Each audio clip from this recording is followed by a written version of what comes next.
Boa noite, gente. Vamos começar então recitando as 3 Ave-Marias.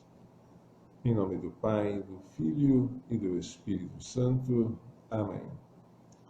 Ó Maria, fazei o meu coração tão puro quanto o vosso, pelo poder que vos deu Deus Pai. Ave Maria, cheia de graça, o Senhor é convosco, bendita sois vós entre as mulheres, e bendito é o fruto do vosso ventre, Jesus.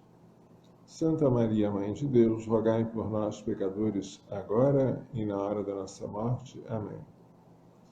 Pela sabedoria que vos deu Deus Filho. Ave Maria, cheia de graça, o Senhor é convosco, bendita sois vós entre as mulheres, e bendito é o fruto do vosso ventre, Jesus. Santa Maria, Mãe de Deus, rogai por nós, pecadores, agora e na hora da nossa morte. Amém.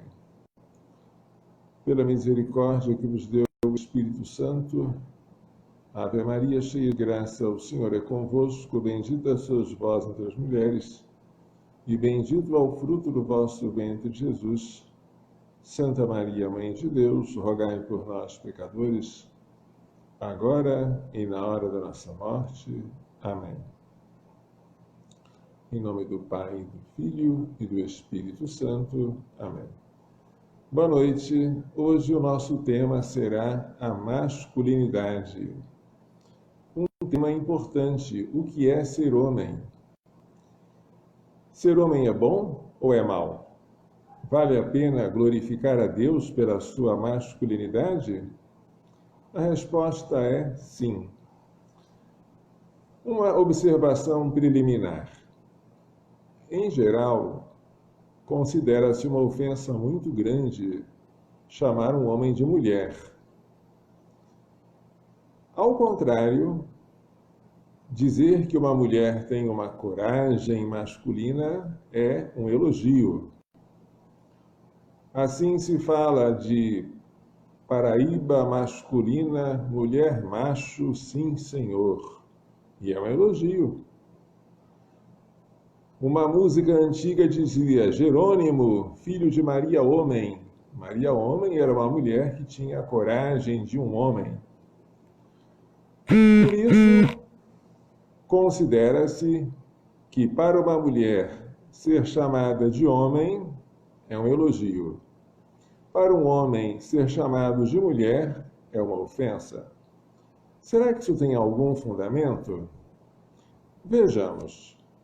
Eu vou ler para vocês um trecho de um livro, Sexualidade, Gênero e Desafios Bioéticos. Um livro feito por vários autores, mas coordenado pela doutora Elizabeth Kipman, de Jacareí, uma grande amiga minha de muitos anos, que já me ajudou várias vezes e que trabalhou no Hospital São Francisco da sua cidade.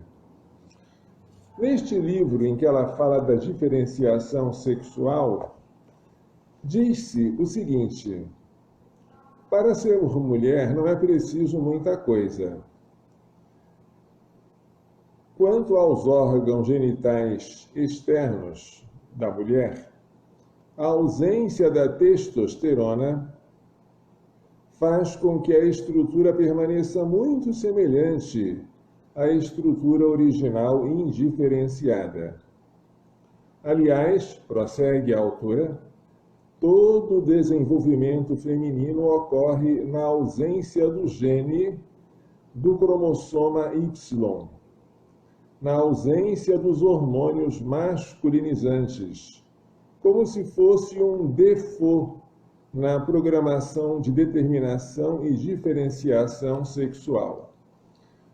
Em linguagem de computação, chamamos de default aos parâmetros pré-determinados. Até que você diga o contrário, tal parâmetro é assim, isto é, default. Assim, o sexo que nós diríamos normal é o feminino. Até que haja alguma modificação, o sexo do neném será feminino. O que faz com que o neném seja masculino e não feminino? Bem, desde o início da concepção está presente no embrião masculino um cromossoma Y. Claro que este cromossoma Y, onde existem os genes que vão comandar os hormônios masculinizantes, este cromossoma Y ele fica sem expressar-se, ou seja, de maneira ainda indiferenciada, até a 6ª semana. Na 6ª semana, você olhando para um embrião, não consegue distinguir é menino ou é menina, porque não houve ainda diferenciação sexual. Se, porém, o embrião tiver o cromossoma Y, que é a característica masculina, o que vai acontecer a partir da 7ª e 8ª semana é uma regressão das estruturas millerianas, que são femininas, e um desenvolvimento das estruturas wolffianas, que são masculinas. Isso se dá por meio de 2 hormônios, o AMH, que é o hormônio antimillerizante, e a testosterona. São estes 2 hormônios que fazem com que o embrião desenvolva as características sexuais masculinas, em todos os sentidos. Sem esses hormônios, o embrião se desenvolve como uma menina. Ou seja, de maneira bastante simples ou simplista. Para ser menina, não é preciso fazer nada. Basta deixar desenvolver-se naturalmente. Para ser menino, é preciso que entre em ação um gene do cromossoma Y, que só os homens têm. A mulher tem cromossoma XX. O homem tem cromossoma XY. O que determina geneticamente um sexo masculino é a presença do cromossoma Y, que é ausente na mulher. O cromossoma Y, portanto, faz com que o homem masculino seja um ser humano geneticamente modificado. Está muito em voga esta palavra, né? Os organismos geneticamente modificados. Fazendo algum exagero e forçando um pouco, né? Vamos dizer assim, o sexo normal, o sexo padrão, o sexo predefinido é o feminino. O homem já é um sexo modificado. Agora a pergunta é, modificado para melhor ou para pior? Bem, será que podemos dizer que o homem masculino é um ser humano melhorado? Depende. Você não vai dizer que o homem seja superior à mulher, por exemplo, na capacidade de observar detalhes, porque não é. Nem na beleza, porque também não é. Nem na ternura, nem na facilidade de cuidar de crianças, também não é. Mas há algumas qualidades que o homem desenvolve e que vale a pena, porque são qualidades especiais relacionadas à autoridade, à chefia, à liderança, ao controle das emoções e à tomada de decisões. E isso é muito importante. Então, eu queria que, se você é homem, que você, sem se vangloriar disso, porque isso é dado, e sem humilhar as mulheres, porque tudo que nós recebemos é dado, que você se alegrasse e se glorificasse a Deus por isso. Que você não se sentisse mal por ser homem. Ser homem é uma graça. Você recebeu, sem merecer, um cromossoma Y. E por causa dele, foram desenvolvidas características físicas, mentais, psicológicas diferentes, algumas delas muito boas, e louvado seja Deus por isso. Antigamente, quando se queria chamar atenção para a masculinidade de um homem, dizia: honra as calças que tu vestes. Antigamente, só os homens vestiam calças. Hoje, as mulheres também vestem, embora as calças delas nem sempre sejam modestas, nem sempre sejam folgadas, muitas vezes sejam apertadas e até apertadíssimas. Hoje poderíamos dizer: homem, honra o teu cromossoma Y. Honra o teu cromossoma Y que tu tens em todas as suas células. Todas elas estão com cromossoma Y para dizer que tu és homem. Não adianta tentar, como se tenta dizer hoje ridiculamente, né? Uma cirurgia ou operação de mudança de sexo. Isso é uma coisa puramente aparente, artificial, porque você não pode mudar os cromossomas de todas as células do seu corpo. Isso é impossível. Você pode fazer uma mudança puramente externa, como se fosse uma maquiagem, uma fantasia, uma mutilação, o que é uma coisa que é repugnante. Mas você não consegue mudar o sexo tal como Deus inscreveu no seu código genético. Glorifique a Deus pelo seu sexo, qualquer que ele seja, masculino ou feminino. Mas hoje, nesta live, estamos falando sobre a masculinidade. Ser homem é bom. Louvado seja Deus por você ser homem. Louvado seja Deus porque você se assemelha a Jesus Cristo, que se fez homem por amor dos homens. E sendo homem, sacrificou-se, entregou-se na cruz por nós, deu a vida pela igreja, que é a sua esposa. O que é ser homem? Pergunta Jorge Scala no seu livro sobre ideologia de gênero, que eu recomendo que todos leiam. Ser homem, diz Jorge Scala, é a mesma coisa que ser pai, porque o que determina a função de cada sexo é o seu papel na procriação. Ser homem ou ser pai, ou o que é a masculinidade, é simplesmente uma única coisa: encarnar a autoridade. Ora, se o homem foi feito para ter autoridade, significa então muitas coisas. Eu vou tirar algumas conclusões daqui. A palavra coragem, do grego, se diz andreia. Andreia vem de aner. Aner quer dizer homem, masculino. O genitivo de aner é andrós. Andreia é a qualidade do homem, ou seja, a coragem. Portanto, se você é homem, você deve ser corajoso. Se você é homem, você tem uma maior facilidade de um controle emocional, ao contrário das mulheres que se apavoram diante de um rato ou de uma barata. Você consegue, embora sentindo repugnância, porque não é agradável olhar para uma barata nem para um rato, você consegue não entrar em pânico. Isso é uma vantagem para você glorificar a Deus. Além disso, se as mulheres às vezes se desmancham de emoção diante de um gatinho, você que é homem, por ter uma emoção mais contida, por naturalmente você ser mais frio, consegue também se conter nessas horas, o que às vezes é necessário. Você tem um raciocínio mais frio, o que também é bom para o chefe, porque a emoção nem sempre é boa conselheira.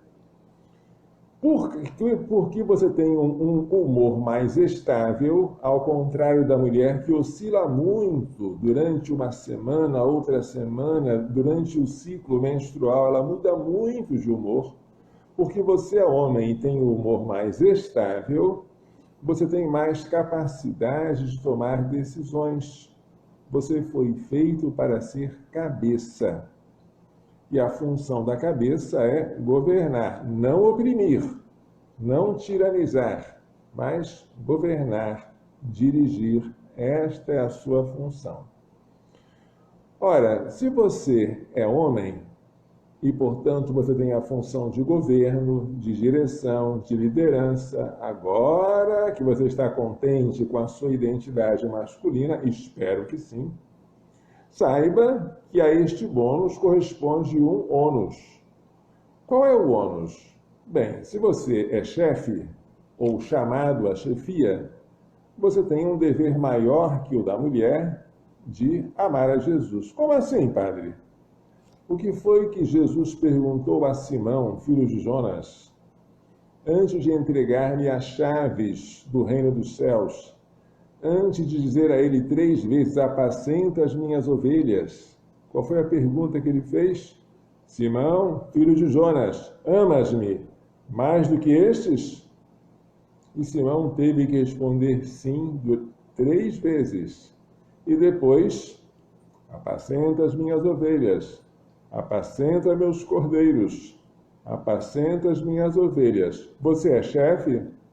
Você tem vocação para a chefia pela sua masculinidade? Saiba que isso é bom, mas é também um ônus.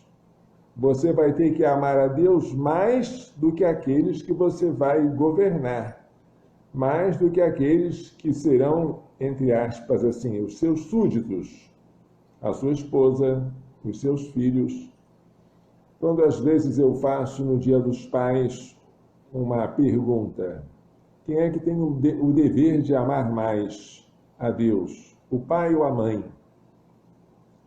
As pessoas ficam na dúvida, às vezes dizem, é a mãe que tem que amar mais. Mas eu digo, eu não perguntei quem ama, eu perguntei quem é que tem que amar mais. Quem ama são outros R$ 500. Pode ser até que a mãe ame mais, mas quem é que tem o dever de amar mais é o pai. Por quê? Porque ele é chefe. E o chefe tem que amar a Jesus mais do que os outros amam, certo? Portanto, você que é pai tem que amar a Deus mais do que a sua esposa, que é mãe, ama. Mais do que os seus filhos amam, porque você na família representa Jesus Cristo. Você tem o dever, por ser a cabeça, de dar o exemplo. Você não deve ser chamado, ou muito menos arrastado pela sua esposa para rezar, nem para ir à missa. Absurdo. Você tem que chamar. Vamos para a missa? Vamos rezar o terço? Porque a família toda está olhando para você, esperando uma decisão. Você é a cabeça. Isso é muito importante, porque a primeira noção que a criança tem do papai do céu é você, que é o papai da terra. Imagine que responsabilidade você tem, você homem, você pai, porque ser homem e pai é a mesma coisa, de representar Deus. Padre, ser homem e ser pai é a mesma coisa? Antropologicamente, sim. Eu, que não sou casado, vocês me chamam de pai. Por quê? Padre quer dizer pai, porque eu sou pai espiritual de vocês. E está certo. Assim como uma freira, uma religiosa, ela é mãe. Não há nenhum de nós que tenha o direito de permanecer infecundo, seja esta fecundidade biológica, seja esta fecundidade espiritual, mas temos que produzir frutos. E são frutos de santidade. Nós temos que ser santos e temos que santificar os outros. Mas o homem, por ser cabeça, ele tem um dever maior de santidade. Estão gostando agora? Estão vendo a vantagem e o ônus de ter esse cromossoma Y? Se você é homem e tem um dever maior de santidade, então você tem que ter um modelo, você tem que ser também um modelo de pureza. Nossa, você nunca pensou que tinha que ser mais puro do que a sua esposa? Pensou que a sua esposa deveria ser pura, enquanto você tinha liberdade de cometer adultério? Pensou que sua esposa deveria manter uma linguagem sadia, enquanto você, de vez em quando, poderia falar palavrões? Exatamente o contrário. Se você é homem, se você é pai, se você é marido, você tem um dever maior de pureza. Graças a Deus, eu nunca vi meu pai falar um palavrão. Isso é uma coisa para mim impensável. Meu pai, também minha mãe, nunca falaram palavrão. Mas se eu tivesse que perguntar qual dos dois tem o maior dever de pureza, o maior dever está no pai. Ele tem que ser puro e transbordar a pureza para os outros.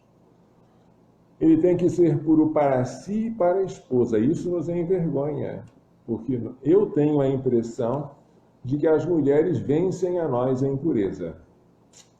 Pelo que a gente, padre, ouve em confissão, pelo que a gente observa, parece que elas são mais puras. Mas nós temos um dever maior de pureza. Dá um exemplo. Eu sou padre. Sendo padre, eu tenho que celebrar a Santa Missa. Eu tenho que me configurar a Cristo. Eu tenho que me oferecer com Jesus no altar. Meu Deus! Eu faço algo que os anjos não fazem. Os anjos não celebram a missa. Os anjos não absolvem pecados. E eu absolvo. Qual é a pureza que eu tenho que ter? A pureza de um anjo? Eu tenho que ter a pureza da vítima que eu ofereço sobre o altar, que é Jesus. Que responsabilidade enorme! Um padre tem um dever maior de pureza do que uma freira. E isso para nós é uma coisa assustadora, aterrorizante. Rezem por nós, padres, para que estejamos à altura de uma vocação tão alta. É mesmo. Vejamos se faz bem que a mulher queira ser como o homem. Não, não faz bem. Se ela, que não foi feita para ser cabeça, mas para ser coração, quiser também ser cabeça, então a família vai deixar de ser uma harmonia em que há uma cabeça e um coração, para ser um monstro, sem coração e com duas cabeças, as duas brigando entre si. Isso acontece, por infelicidade, quando as mulheres resolvem assumir o lugar dos maridos. Mulheres, não façam isso. Ajude o marido a ser cabeça. Se você vir que alguma coisa está errada na sua família, em vez de você tomar a dianteira e dizer, já que o meu marido não faz, eu é que vou fazer. Não faça isso. Ajude o seu marido a fazer aquilo que ele deve fazer. Faça com que as crianças olhem para ele e que ele esteja em condições de dar o exemplo que ele não está conseguindo, de dar a ordem que ele não tem coragem. Ajude-o, reze com ele.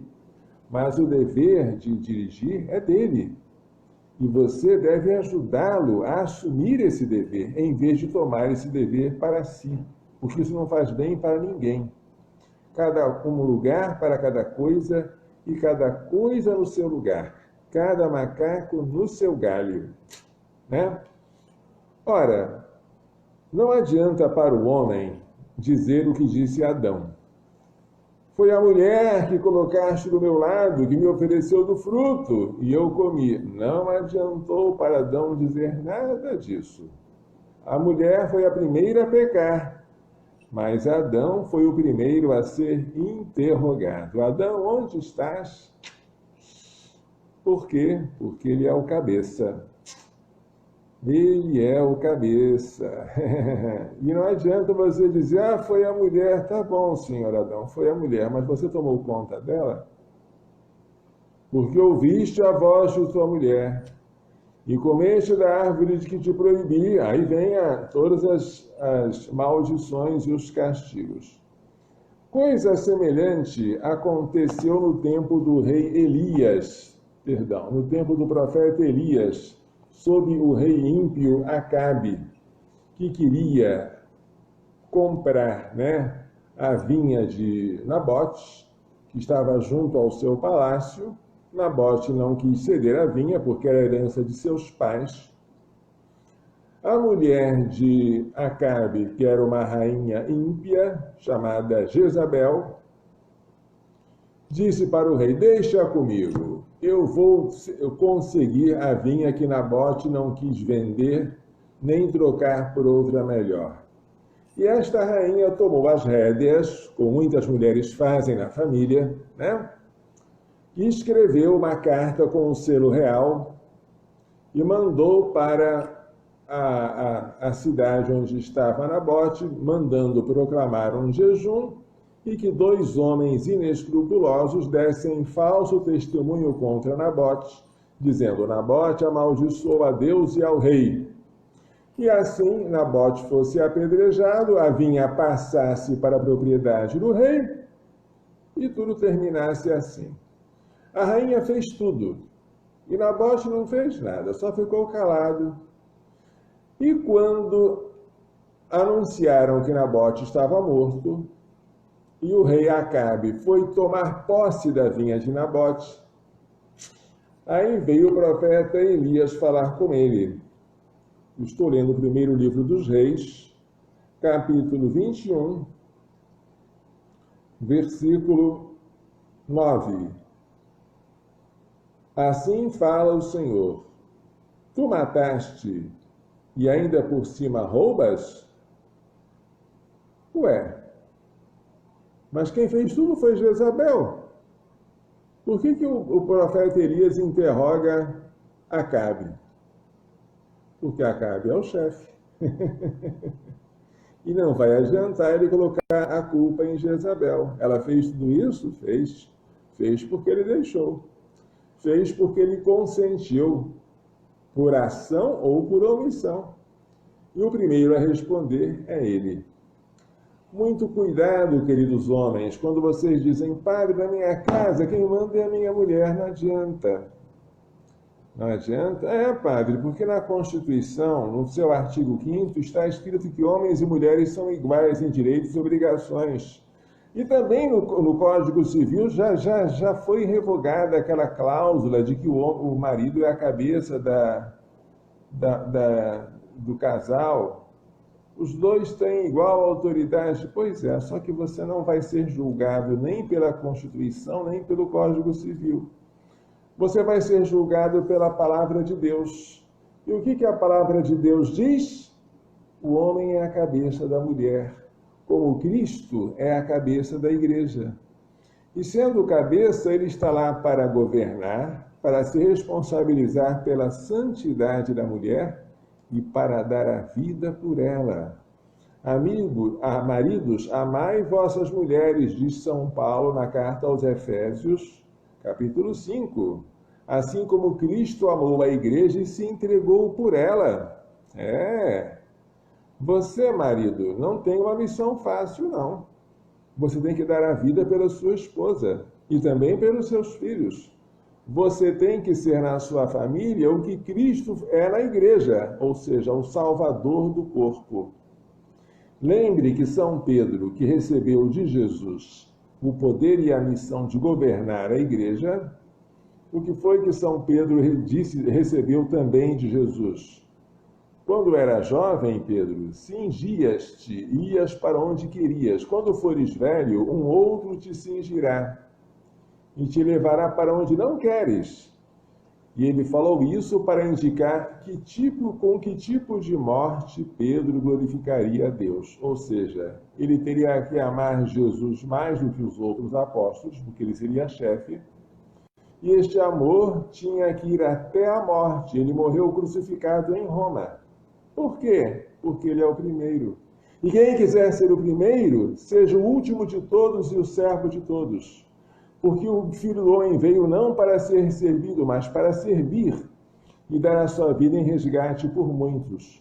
Portanto, você, pai de família, se a sua esposa quiser tratar você com preferência, algumas esposas fazem isso, faz uma comida especial, colocam você numa cadeira de honra, aceita porque ela faz com tanto amor. Mas não exija, não se considere digno disso. Você que é o chefe, deve ser o primeiro a servir, o primeiro a se sacrificar. E, obviamente, você não deve achar nada demais ajudar a sua esposa a lavar a louça, ou arrumar a casa, ou limpar qualquer coisa. Serviços domésticos são também serviços masculinos, sim, porque a casa não é só da mulher, é também do homem. E não faz mal nenhum você ajudar nos serviços de casa, não faz. Se é verdade que a mulher fica mais tempo em casa, Também é verdade que quando o homem está em casa e pode ajudar, deve ajudar. E se você é chefe, você tem uma razão extra para ajudar. O chefe não é alguém que se abstém de trabalhar, é alguém que serve e dá a vida. Como estamos longe da noção de autoridade que este mundo tem, em que a autoridade é uma vantagem para benefício pessoal. Não. A autoridade é só para servir, só. E só para você depois ter um julgamento mais severo, porque você vai ter que responder pelos outros. Vamos imaginar um caso hipotético, que eu espero seja bem longe de vocês. Marido e mulher resolvem loucamente deixar os seus filhos assistirem alguma coisa horrível na televisão. Horrível. A culpa é dos dois. Mas de quem a culpa é maior? A maior é do pai, claro. Por quê? Porque ele é o chefe. E não vai adiantar ele dizer, na minha casa quem manda é minha mulher. Na minha casa eu não consigo fazer nada. Esses argumentos nunca foram aceitos por Deus. Está na hora de você, de fato, assumir a sua missão masculina, que é insubstituível, de servir pela autoridade, de dirigir, de não deixar a casa desgovernada, de tomar decisões. Sua esposa espera isso de você. Ela tem uma instabilidade emocional que você, homem, não tem. Ela espera de você receber essa sustentação, esta firmeza. E se você não fizer isso, ela vai tentar imitar, mas de maneira precária, não vai conseguir. Ela não foi feita para isso, e você foi. Ora, ser mulher é bom. E nós não podemos humilhar as mulheres. Aristóteles dizia, por ignorância ou por outros motivos, que as mulheres eram homens deficientes. Dizia também que todo ser humano deveria ser homem. Se no momento da concepção acontecesse alguma coisa de errado, se soprasse o vento sul, então era concebida uma mulher. A mulher seria, assim, um erro da natureza. Essa é a teoria aristotélica, que teve muita influência como argumento de autoridade, porque Aristóteles era muito bem considerado, na Idade Média. Não é verdade. Acabamos de falar exatamente o contrário. O sexo default, o sexo padrão, o sexo pré-definido é o feminino. O homem é uma modificação que se faz. Agora, ainda que a mulher fosse um homem deficiente, você não poderia humilhá-la. Você humilha um cego? Você caçoa de um surdo? Você ri de um aleijado? Claro que não. Ainda por hipótese que a mulher fosse um homem diminuído, um homem deformado, você não deveria humilhá-la, claro. E, na verdade, você sabe que não é assim. Por isso você brinca com ela. Quando você diz, mulher no volante, perigo constante, você não está fazendo nada demais, porque você sabe que, na verdade, ela é capaz de dirigir. E até o ponto que eu sei, não existem mais acidentes entre mulheres do que em homens que dirigem volante. É verdade que ela deve ter uma dificuldade na hora da direção, porque quando acontecem alguns perigos, ela tem mais dificuldade de controle emocional e de tomar decisão. Isso é verdade. Mas isso deve ser compensado também pelo medo que ela tem de correr muito. Então ela anda mais devagar. Isso aumenta a prudência, que às vezes os homens são mais afoitos. De um modo geral, não deve haver, que eu saiba, um índice maior de acidentes entre mulheres do que entre homens. Já que a coisa é assim, você pode brincar. Mulher no volante, perigo constante, ninguém se ofende. Assim como as mulheres podem brincar com os homens, porque os homens não sabem observar as coisas, não enxergam detalhes, não conseguem arrumar bem, não conseguem cuidar de crianças ou perceber que a criança está querendo. Essas brincadeiras são sadias, não fazem mal a ninguém, porque os dois sabem que os dois compartilham a mesma natureza humana E eles têm cada qual, a seu modo, a sua missão de glorificar a Deus no seio da família e da sociedade. Agora, as mulheres têm uma dificuldade maior de se libertar de algumas coisas que para os homens é mais fácil.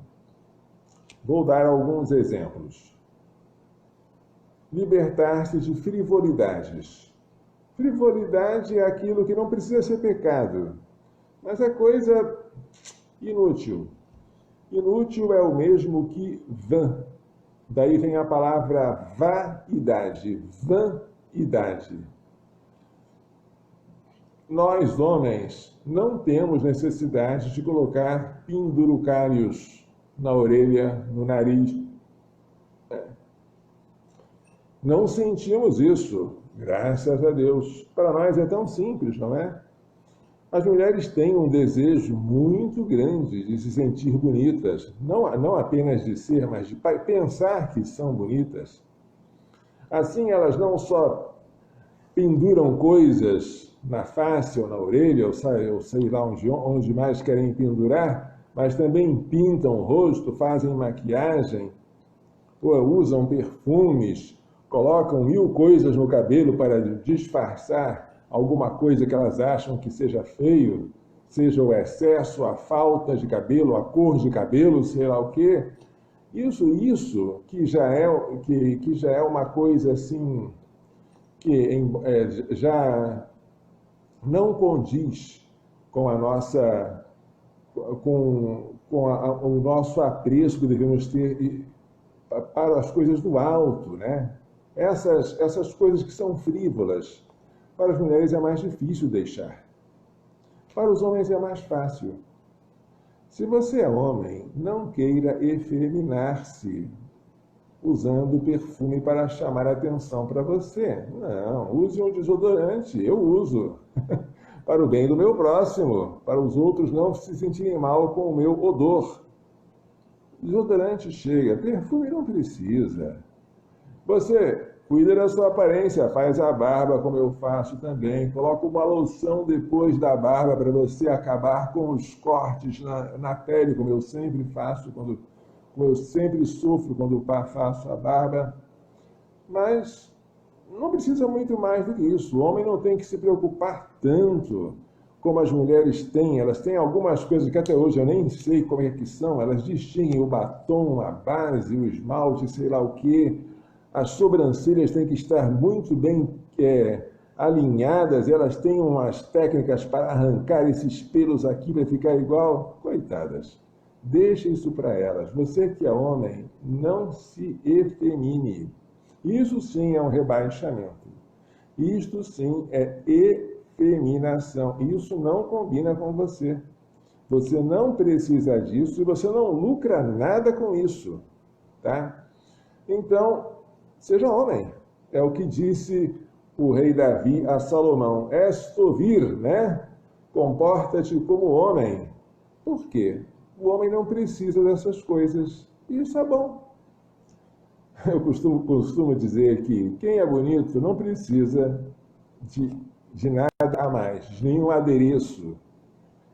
Quem é bonito não precisa. E quem é feio, não adianta. Você tenta fazer disfarces, mas não vai adiantar. As mulheres pensam que vão ficar bonitas colocando essas coisas. Coitada. Sei lá, na cabecinha delas elas ficam bonitas. Segundo um humorista, a mulher compõe-se de cabeça, tronco, membros e espelho. O espelho, diz o humorista, é o subconsciente da mulher. Reflete exatamente aquilo que ela pensa que vê. Nós, homens, não precisamos disso.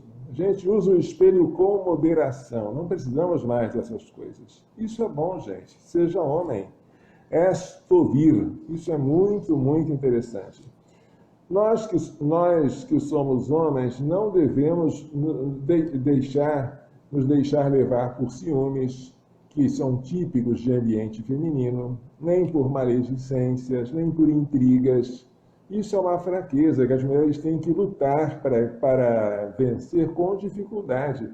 Se para nós é mais fácil, não vamos nos deixar levar por isso. Puxa vida, isso não se faz, não é? Homem tendo ciúmes de outro homem, fazendo intriga de outro homem se entregando à fofoca. Deus, isso não façam isso, por favor. Quando o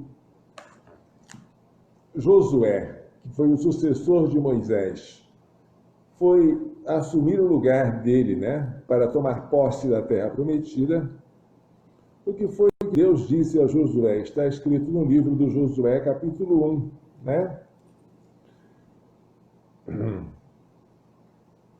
Capítulo 1, versículo 6. Sê forte e corajoso, pois farás este povo herdar a terra que jurei dar a seus pais.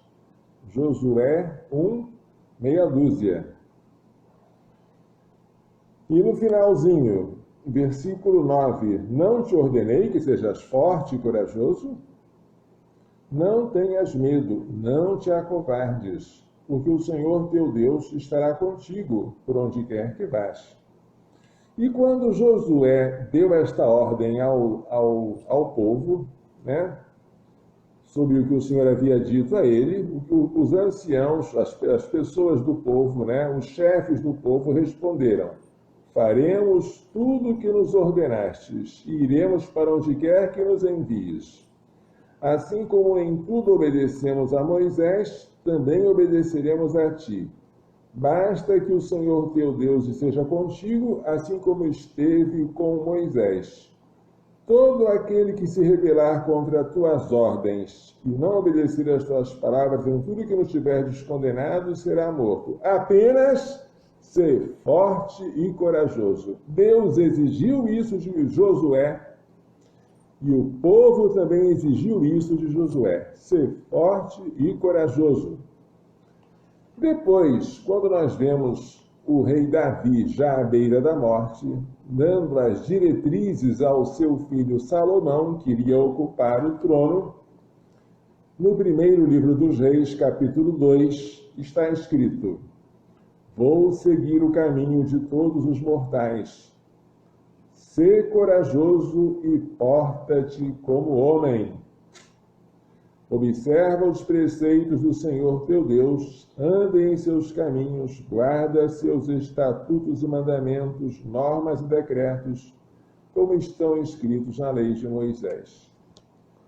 Seja homem, quer dizer, honra o teu cromossoma Y, honra a tua virilidade, honra a facilidade que Deus te deu de controlar as tuas emoções, de poder perseguir as baratas e os ratos em vez de fugir deles.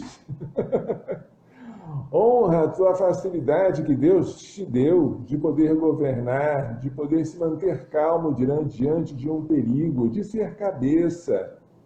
Honra esta sua função que Deus lhe concedeu de poder proteger os mais fracos, entre eles as mulheres, mas não só, também as crianças. Por você ser homem, você é a segurança da família, você é a segurança da pátria, você é a segurança de todos os lugares, porque Deus lhe deu esta função.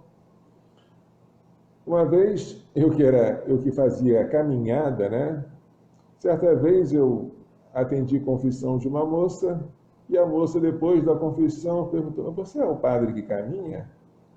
Sim, eu faço caminhada. Ah, que bom, padre. Porque eu vejo tantas vezes o senhor passando por aí caminhando, agora eu me sinto mais protegida. Protegida. Só por me ver caminhando. As mulheres gostam de ver no homem uma proteção. Elas confiam nele mais do que eles em si mesmos. Porque que proteção eu poderia dar para ela, coitada? Mas ela se sentia protegida só de me ver caminhando na rua. Só isso. Veja, é importante a figura do pai. Quando o pai, que deveria ser o esteio, ele resolve ser uma areia movediça, ele resolve ir para a rua e voltar tarde, ele resolve se entregar às drogas ou à embriaguez. Nossa, ele desestrutura toda a família, meu Jesus. A família precisa de cabeça. É verdade que o coração vem antes da cabeça no desenvolvimento embrionário. É verdade que o coração se forma aos 21 dias. É verdade que o lugar da mulher na casa é imprescindível. Mas não é menos verdade que a casa precisa de uma cabeça. E vocês, mulheres, ajudem os homens a ser cabeça. Quando eles estiverem com dificuldade de rezar, em vez de você dizer, eu vou rezar no seu lugar. Não! Dá o terço na mão dele e diz, marido, reza. Dirige a oração aqui. Seja o diretor da oração em família. Dá o exemplo. E isso é o que a mulher deve fazer. Ajudar o homem a ser homem, em vez de ela própria querer ser o homem da casa. Isso não. Cada macaco no seu galho, gente. Um lugar para cada coisa e cada coisa no seu lugar. Virgindade e virilidade são palavras correlatas. Quem disse isso não sou eu. Foi um bispo auxiliar do Rio de Janeiro, que hoje é emérito, Dom Karl Josef Romer, que dizia que virgindade não é exclusividade da mulher, não.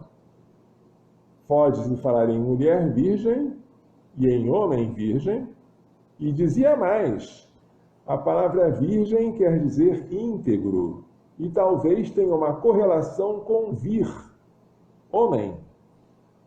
Ou seja, virgindade e virilidade seriam termos correlatos.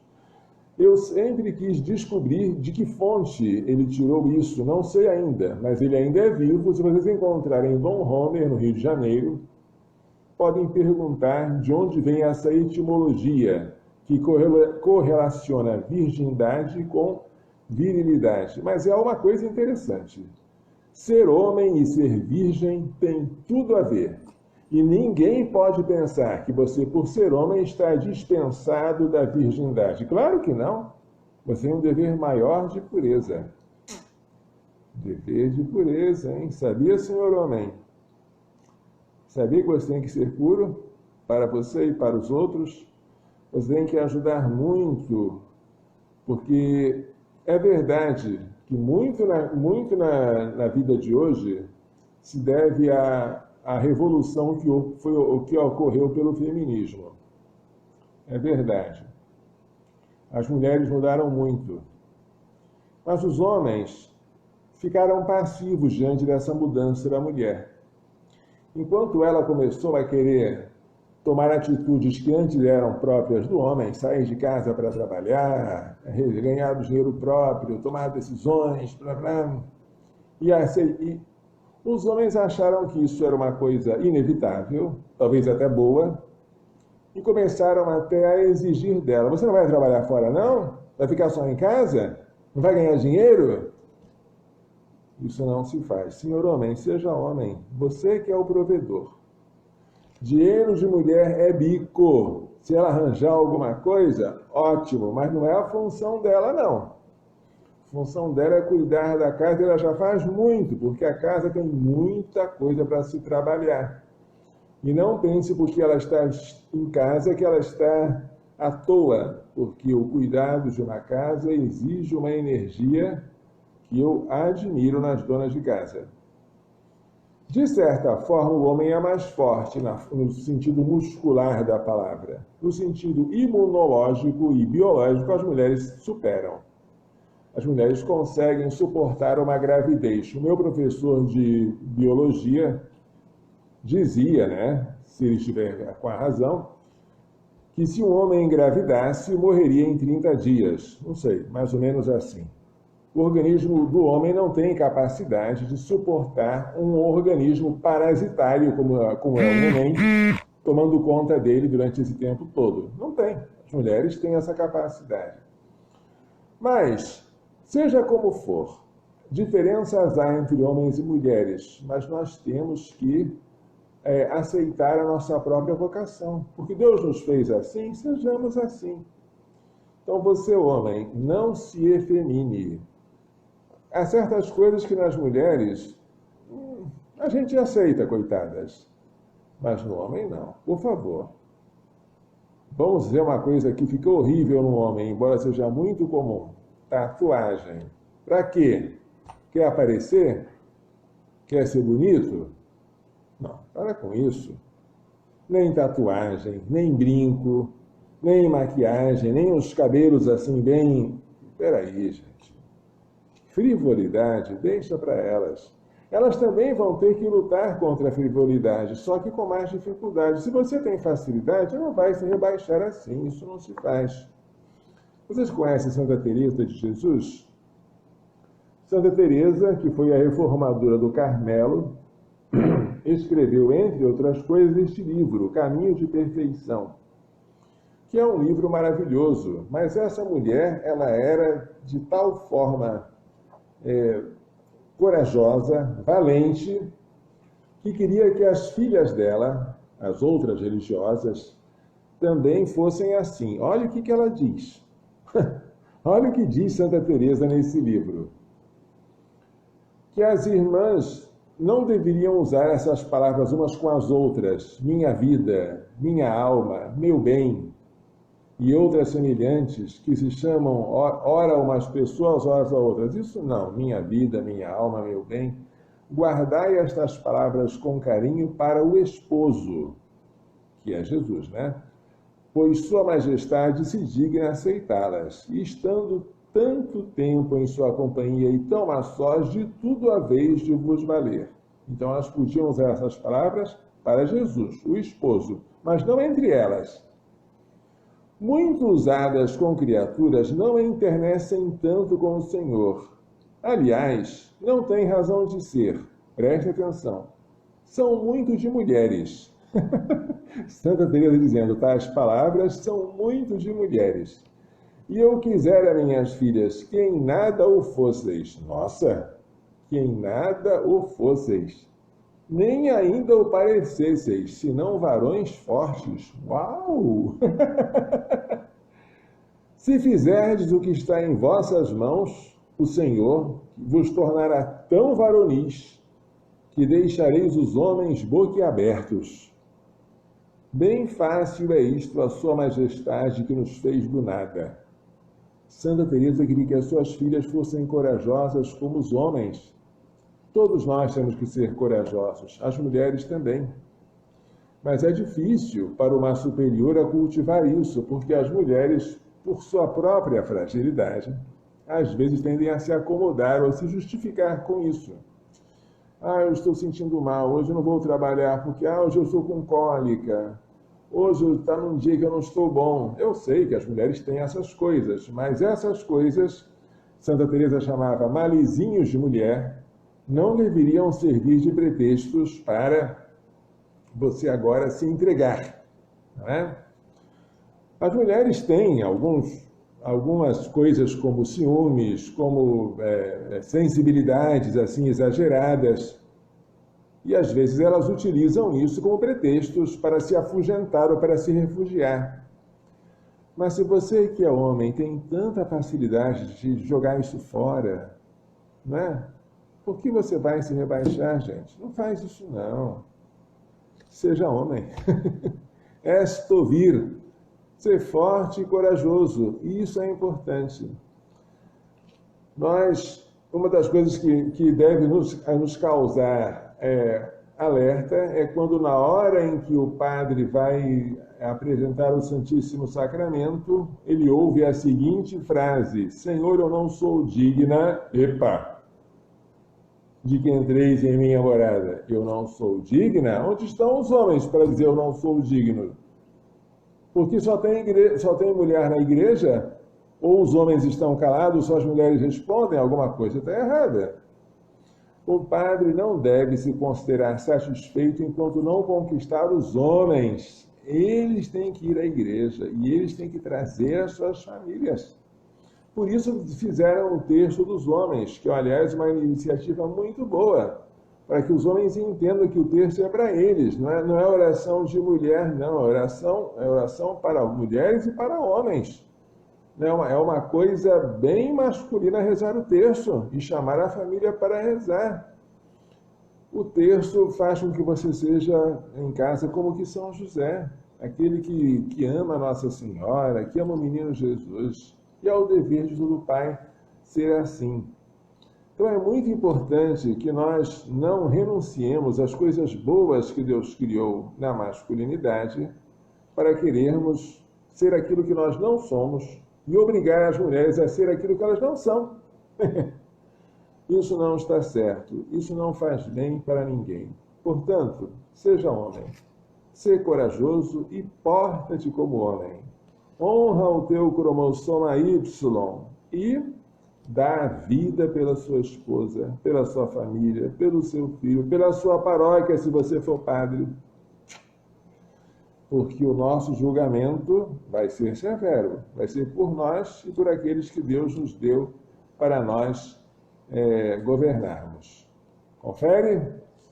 Só agora, então, que nós já estamos no finalzinho, para encerrar, eu gostaria de pedir a vocês doação de medula, porque o meu sobrinho Daniel está precisando de doadores e dificilmente encontramos alguém compatível, mesmo na própria família.